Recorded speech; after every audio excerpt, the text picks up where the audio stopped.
मनीष सिंह जी, आपसे बात शुरू करेंगे। आज दो घटनाएं, एक तो आपकी पार्टी ने अपना घोषणा पत्र जारी किया और उसमें बहुत सारे अधिकारों की चर्चा है, जातिगत जनगणना की बात है।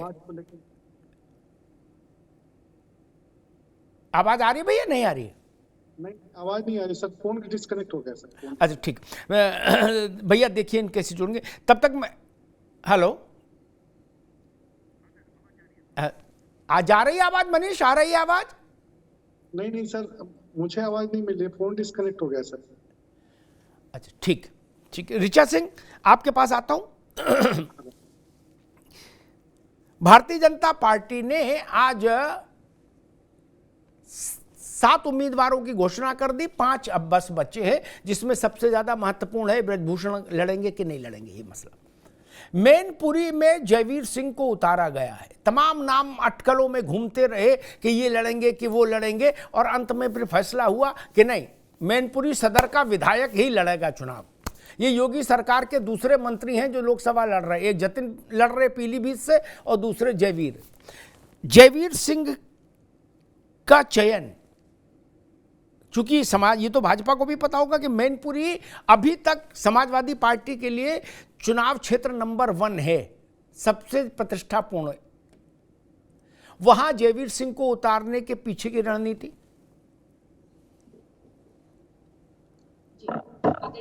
नमस्कार जी। आज जो 7 टिकट घोषित किए गए हैं उसमें मुख्य रूप से जो मैनपुरी का टिकट है, देखिए भारतीय जनता पार्टी एक एक सीट पर पूरी समर्पण से, पूरी जिम्मेदारी से सरकार बनाने के लिए और एक एक सीट को जीतने के लिए चुनाव लड़ रही है, और हम पूरी रणनीति के तहत हमारे एक एक उम्मीदवार को घोषित किया जा रहा है। 2024 का चुनाव सिर्फ सरकार बनाने का भी चुनाव नहीं है आदरणीय अमिताभ सर। 2024 का चुनाव भारत को विकसित राष्ट्र बनाने का चुनाव है, भारत को दुनिया की तीसरी अर्थव्यवस्था, सबसे बड़ी अर्थव्यवस्था बनाने का चुनाव है, और बहुत सारे सपनों को पूरा करने का चुनाव है। तो जिसके तहत भारतीय जनता पार्टी एक एक उम्मीदवार का चयन पूरी जिम्मेदारी से कर रही है, और हम एक एक सीट पर अपनी पूरी कैलकुलेशन के साथ अपने उम्मीदवार को उतार रहे हैं, ताकि हमारा एक एक उम्मीदवार जीतेगा और बड़े अंतरों से जीतेगा। रही मैनपुरी की बात, तो मैनपुरी कभी समाजवादी पार्टी का गढ़ हुआ करता था, लेकिन आज मैनपुरी की ये स्थिति है कि वहां भारतीय जनता पार्टी भगवा लहराने जा रही है, और सपा का गढ़ तोड़ने की तैयारी हम कर चुके हैं। आदरणीय जयवीर सिंह जी, जो कि मैनपुरी का किले को भेद कर ही, जिसको कहा जाता था कि समाजवादी पार्टी का किला है सदर की, तो उसको भेद कर ही बड़े अंतर से चुनाव जीत कर आए थे, और एक बार फिर से वो मैनपुरी का किला ढहाने जा रहे हैं। मैनपुरी में कमल खिलेगा और भगवा लहराएगा। ठीक ऋचा जी, लेकिन ये बात समझ में नहीं आई। अब आपने कहा कि भाई ये चुनाव जो है भारत केवल सरकार बनाने का मसला नहीं, भारत को विकसित राष्ट्र बनाने का मसला है। अब ये बात अगर रीता बहुगुणा जोशी और बीरेन सिंह मस्त सुन लेंगे तो वो ये नहीं कहेंगे कि हम क्या विकसित राष्ट्र के रास्ते में रोड़ा थे? भैया हमें भी लड़वा देते, हम भी विकसित बनाते राष्ट्र। और जिन जिन के टिकट कट गया वो सब पूछेंगे फिर ऋचा कि हम विकसित राष्ट्र के रास्ते में रोड़ा थे क्या? कर आएंगे दोबारा मैं आपके पास। मनीष सिंह, आप, मुझे लगता है कि आप कुछ कंफ्यूजन में थे, आवाज ठीक जा रही थी आपके पास तक। खैर, पहला तो ये कि जयवीर सिंह की उम्मीदवारी मैनपुरी में और पारसनाथ राय की उम्मीदवारी गाजीपुर में, आपके लिए दोनों ही महत्वपूर्ण। क्या गाजीपुर भी आपकी नाक का सवाल हो गया? पहले था कि नहीं था मैं नहीं जानता, लेकिन अब तो हो ही गया जब से अखिलेश जी गए वहां।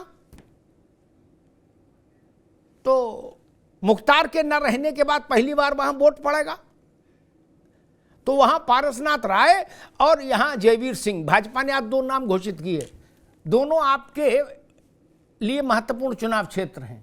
कैसे देख रहे हैं इनको? जी बहुत अच्छा सर आपने सवाल किया है जी। हमारे लिए उत्तर प्रदेश की 80 लोकसभा क्षेत्रों की जो सीटें हैं, ये हमारे लिए सारी की सारी सीटें बहुत महत्वपूर्ण हैं, और 15 करोड़ 30 लाख जो हमारे मतदाता हैं उत्तर प्रदेश के, इनके महान कृपा और आशीर्वाद से उत्तर प्रदेश की 80 लोकसभा क्षेत्रों में भारतीय जनता पार्टी, जो हमारी बहन ऋचा जी कह रही थी भगवा लहराने जा रहे हैं, उस भारतीय जनता पार्टी के कमल पर साइकिल रौंदने जा रही है। और 80 के 80 लोकसभा क्षेत्रों में भारतीय जनता पार्टी को इस बार नाको चने चबवाने की पूरी तैयारी समाजवादी पार्टी ने की है। दूसरा जो महत्वपूर्ण सवाल है सर कि गाजीपुर, मैनपुरी, बलिया, ये हमारे लिए महत्वपूर्ण सीटें जरूर हैं, लेकिन किस तरह के उम्मीदवारों के बीच लड़ाई है, यह भी देखने वाली बात है। जयवीर सिंह जी आए हैं चुनाव लड़ने के लिए मैनपुरी से, और उनका बयान मैंने आपके स्क्रीन पे देखा सर। बहुत व्याकुल होकर के उन्होंने कहा कि हम समाजवादी पार्टी के गढ़ के, समाजवादी पार्टी का सर कोई सिर्फ मैनपुरी ही गढ़ नहीं है। जैसे एक नागार्जुन की कविता है सर कि कोई नहीं पराया मेरा घर सारा संसार है, मेरा तो आराध्य आदमी देवालय हर द्वार है। तो उत्तर प्रदेश की संपूर्ण धारा जो है वो समाजवादी पार्टी का गढ़ है, समाजवादी पार्टी के लिए महत्वपूर्ण है। और जहां तक भारत को विकसित बनाने की बात है, बहन जी ने कहा कि हम विकसित बनाएंगे भारत को। 2014 के पहले सर भारत के ऊपर 55 लाख करोड़ रुपए कर्ज था, आज के समय में 225 ठीक है मनीष जी, ठीक है, अब आंकड़ों में जाएंगे बाद में, अभी आज तो उम्मीदवार और ये सब की चर्चा हो जाए, जरा आंकड़ों में बाद में जाएंगे। देखो भैया, जिसे विकसित भारत वाले मसले पर मैंने टिप्पणी की, वैसे आपको पर भी मुझे एक बात समझ आ रही, जो आपने कही कि 80 करोड़, अरे 80 सीटें और 15 करोड़ जनता और हर घर देवालय और शिवालय, क्या क्या ये सब बातें किताबों में, निबंध में लिखने की हैं बाबू, है ना। हम 35-36 साल से यही देख रहे हैं कहां कौन कैसे चुनाव लड़ रहा। ठीक, जब डिंपल यादव मुलायम सिंह जी की मृत्यु के बाद चुनाव लड़ी मैनपुरी का, तो पुराने लोगों को जानकारी होगी, राम गोपाल यादव गली गली, मोहल्ला मोहल्ला, दरवाजे दरवाजे, शिवपाल यादव मोहल्ला मोहल्ला, दरवाजे दरवाजे, अखिलेश जी खुद मंदिर मंदिर, मस्जिद मस्जिद, दरवाजे दरवाजे, क्या प्रदेश भर का सपा सब इकट्ठा हुआ कि मैनपुरी चलो। इसलिए सब एक समान नहीं होते ना। जहां से अखिलेश जी लड़ते हैं वो अलग चीज है, जहां धर्मेंद्र लड़ते हैं उसको वेटेज अलग है, जहां से तेज लड़ेंगे, मान लो अगर लड़े तो उसका वेटेज अलग होगा, शिवपाल जी का वेटेज अलग है, और जो जनरल कैटेगरी का उसका फिर हारे का हर नाम, वो तो लड़ी रहा चुनाव, लड़े अपना। सच्चाई यही है मित्र। अभी कांग्रेस ये कह दे कि मेरे लिए तो पूरा देश परिवार है, अरे ऐसा नहीं भाई साहब। राहुल गांधी जहां चुनाव लड़ेंगे वहां की बात करो, आपका फर्रुखाबाद में क्या लेने देना, जीतो चाहे हारो, लड़ो चाहे नहीं लड़ो, सच्चाई है ये मित्र। इसलिए मैंने कहा था मैनपुरी आपके लिए बहुत महत्वपूर्ण है, और अगर अखिलेश जी चुनाव नहीं लड़ते हैं लोकसभा का, तो समाजवादी पार्टी की सारी ऊर्जा, सारी प्रतिष्ठा, सारे बड़े नेता मैनपुरी में दिखाई देंगे। लिख लेना मनीष बाबू, क्या रजिस्टर रहेगा, सबको चेहरा दिखाना होगा, क्या आपको भी कि आए थे मैनपुरी, और नहीं आए थे तो पार्टी से बाहर जाओ। जब मैनपुरी नहीं आए तो पार्टी में क्यों रहोगे? ऋचा गलत तो नहीं कह रहा। मैनपुरी ऐसा ना कहो कि सब बराबर है, सब बराबर नहीं, ये मैनपुरी का अपमान है। तो प्रेम नारायण जी, मैं बड़ा आज देख रहा था अखिलेश जी का मैनिफेस्टो। आपने कहा, राहुल गांधी ने कहा, अब आप लोग टेलीफोन पे ही बात आपस में नेता कर ले तो जरा समन्वय दिखे। राहुल गांधी ने कहा 50% आरक्षण देंगे महिलाओं को नौकरी में, अखिलेश जी ने उसमें कैंची मार दी, बोले हम 33 ही देंगे। नहीं, अरे बोलने में भी कंजूसी रहा है क्या? नहीं, 50 ही चलने देते, अभी क्या बुराई थी, अभी 50 ही चलने देते, चलने दो। नहीं, अब महिलाएं पूछेंगी यूपी में कि भैया ये 17 सीट जो लड़ रहा है वो कह रहा 50% आरक्षण देंगे, जो 17 के बाद जो बची 63 लड़ रहा है वो कह रहा 33 देंगे, ये मसला क्या है? नहीं, प्रेम नारायण जी, इस तरह के जो गठबंधन में जो वो होते हैं, ये तो बड़ा विषय, आधी आबादी को एड्रेस करने का विषय है। नहीं तो बेहतर नहीं होता कि उसको या तो राहुल जी 33 पे रखते या अखिलेश यादव जी 50 पे ले जाते, तो खूबसूरती और बढ़ जाती। नहीं, ऐसा है ना, अब जी। राहुल जी ने पूरे देश के लिए कहा है, पूरे देश में भागीदारी की बात की है। अच्छा, देश में 50 देंगे, यूपी में 33? नहीं नहीं नहीं नहीं, मतलब उन्होंने पूरे देश की बात की है। अब अखिलेश जी ने कुछ और मंशा रही होगी, वो तो हमारे समाजवादी पार्टी के जो मित्र हैं वो कायदे से उसका व्याख्यान करेंगे।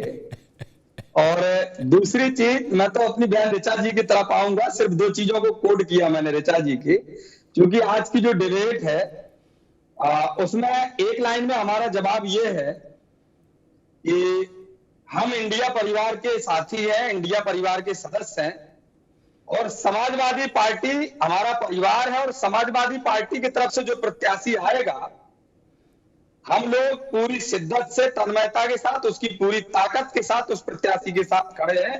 कोई भी हो, हमारे लिए वही प्रत्याशी स्वीकार है जिसके नाम पर मोहर अखिलेश जी लगाएंगे, हम उसके साथ खड़े हैं। 2 चीजें जो मैंने कोड की और ऋचा जी की तरफ और इनके जो प्रत्याशी हैं मैनपुरी के, उनकी बात को मैंने कोड किया। जी। तो थोड़ा सा संशोधन, पहले भी ये लोग जो करते रहे, मुझे लगता है ये संशोधन करें तो बेहतर है। हालांकि उम्मीद नहीं की जा सकती, जिसने 52 साल अपने कार्यालय में तिरंगा नहीं फहराया, वो तिरंगे की बात कैसे करेंगे? अगर ये कहते, अगर इन्होंने नहीं कहा तो मैं क्लियर कर दूं, ये कोई भी, चाहे इनका प्रत्याशी कहे कि हमें गढ़ तोड़ने के लिए या तोड़ फोड़ करने के लिए पार्टी ने हमको प्रयोग किया है या इस्तेमाल किया है, अपनी जगह है, लेकिन ये कुछ भी करते रहे, हम इंडिया परिवार के लोग हैं। तिरंगे में 3 रंग होते हैं, उसके टुकड़े नहीं होने देंगे और तीनों रंग लहराएंगे।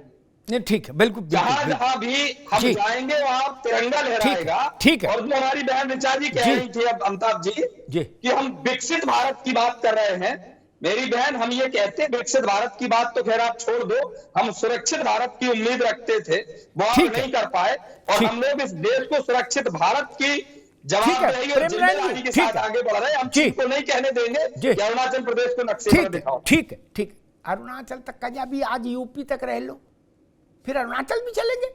अभी आज यूपी में रह लो, यूपी का भी आदमी यूपी में बोल दिया ना अमिताभ जी, जो हमारे साथियों रुक जाओ भैया, अरे तो साथ है। अरे रुक जाओ, आपकी पार्टी जिस स्थिति में है, उस स्थिति में आप किसी के भी साथ खड़े हो, क्या समस्या है? क्या पूरी तरह से खड़े रहो, कोई दिक्कत नहीं। एक प्रश्न खड़ा होता है कि मैं हिपोक्रेसी वाली बातों में बहुत उलझता नहीं ना, मुझे उसमें मेरा मन भी नहीं रमता, है ना। मूल प्रश्न कांग्रेस के लिए सिर्फ इतना सा है कि अफजाल के लिए वोट मांगने अजय राय जाएंगे कि नहीं, पीसीसी अध्यक्ष। मसला इतना है अभी, बाकी तो कहानी है कि तिरंगा फहराएंगे कि भगवा फहराएंगे, कि अफगानिस्तान में क्या हुआ और जापान में क्या हुआ, अरुणाचल में क्या हो रहा है, वो सब बात में। मूल विषय है अजय राय जाएंगे अफजाल अंसारी के लिए टिकट वोट मांगने, बड़ा फाटक पे माथा टेकने कि नहीं। मूल प्रश्न इतना है। और ठाकुर जयवीर के बारे में, कांग्रेस, वो तो पुराने कांग्रेसी रहे, उनका राजनीति में जो एडमिशन हुआ था वो कांग्रेस के स्कूल से तो हुआ था, ये भी तो समझो भैया।